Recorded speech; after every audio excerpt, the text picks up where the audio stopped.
প্রিয় দর্শক, আসুন শুরুতে জেনে নেব আজকের আবহাওয়া সকাল থেকে কেমন থাকবে এবং সারাদিন কেমন থাকবে, আর কোথায় কোথায় ভারী বৃষ্টি, কোন কোন জেলায় হালকা থেকে মাঝারি বৃষ্টি, কোন কোন জেলায় রয়েছে দমকা হাওয়া বয়ে যাওয়ার সম্ভাবনা। আবহাওয়া দপ্তর সূত্রে জানানো হচ্ছে, বাংলাদেশের উপকূলবর্তী জেলাগুলো যেমন চট্টগ্রাম, মহেশখালী, কক্সবাজার, বগুড়া, বরিশাল, খুলনা এইসব জেলাগুলোতে, হলদিবাড়ি এইসব জেলাগুলোতে দেখতে পাচ্ছি এক ভয়ঙ্কর সতর্ক বার্তা জারি করেছে আবহাওয়া দপ্তর সূত্রে। এছাড়া আবহাওয়া দপ্তর সূত্রে আরও এক সতর্ক বার্তা জারি করেছে ঢাকা, কুমিল্লা, রাজশাহী, ময়মনসিংহ এইসব জেলাগুলোর দিকে।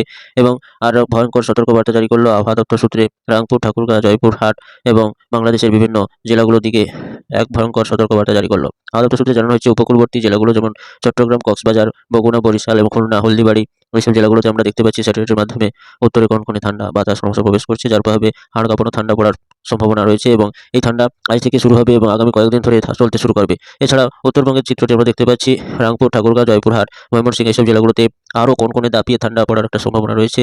এবং রাজশাহী, ঢাকা, ময়মনসিংহ, কুমিল্লা এইসব জেলাগুলোতে আজ থেকে আরও কনকনে ঠান্ডা পড়ার সম্ভাবনা রয়েছে এবং এই ঠান্ডা আগামী কয়েকদিন ধরে চলতে থাকবে।